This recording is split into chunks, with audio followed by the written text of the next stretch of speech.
So many white people are so worried about stomping out that last spark, that last ember of racism that we may find within ourselves. We never really take the time to look outward and say, well, what about the fellas? Do they have any hostility? Is there a little spark of racial hostility inside of them? Well, it turns out it's more than a spark. Jesse Lee Peterson is the one who's been speaking the longest and with the most authority about this, how so many black people, they're just not into white people. It's not a secret. I mean, they even have an academic name for it. It's called critical race theory. Go to any university, take a class in critical race theory or black studies, and you will learn that black people are relentless victims of relentless white racism all the time, everywhere. That explains everything. This is a thing. But it's not just it's not just something kids talk about in class. It has real world, real life repercussions. It's not just something we see and hear on TV and radio all the time. Sometimes it gets in, it really comes into somebody's life in such a way that we can't deny it anymore. There's a story out of Mobile, Alabama, about one of the fellas who killed a mentally handicapped person.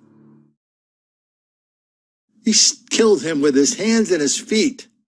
He stomped him to death. A Mobile caregiver charged with killing a mentally ill man at a group home. It's a story we brought you as breaking news at 5 o'clock. Our Tyler Finger with the story tonight, live in the newsroom with the very latest. Tyler? Yeah, Lenise and Byron, since I broke the story at 5, I have been continuing to press police for information. What we know at this point is on Saturday, 21-year-old Matthew Cox was taken from a group home for the mentally ill to Spring Hill Medical Center, where he was pronounced dead. Just moments ago, the family sent me these pictures of Matthew. As you can imagine, they are devastated. They tell me he was full of life, had such a big heart, loved music, and his family. Well, police say this is the man accused of killing him, 27-year-old Trent Yates. Police say they learned that he had abused Cox both physically and verbally before his death. When he was booked Saturday night, he was charged with first-degree assault. But today, that charge was upgraded to murder.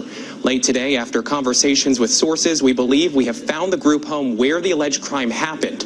We are not identifying where it is or showing video of it because police nor the DA's office would confirm the location.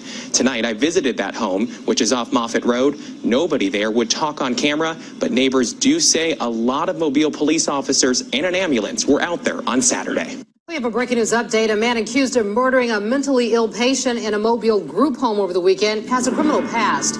Yet he was still able to find work as a caregiver. Police say Trent Yates stomped the 21-year-old patient to death. Yates is now behind bars. His bond has been set at $200,000. A search of Yates's criminal history lays out a list of prior arrests dating back to 2010. In 2015, the caregiver pled guilty to assault charges. He got 2 years of probation. Evidence of black hostility directed at white people is so easy to see. We document it here all the time. Turn on MSNBC. Turn on CNN. Don Lemon, he wasn't even kidding, said we have to start doing something about the white terrorists who are causing so much problem in this world. And Cuomo the Lesser just stood there, shaking his head. Just stood there, listening to this poppycock. It's not just poppycock anymore. It's real. It has real world consequences. When white kids in nursing homes who are mentally ill are getting killed by black caregivers. Nobody in Mobile is going to connect the dots. Nobody anywhere is going to connect the dots because we all know what happens then. That just makes a lot of black kids angry.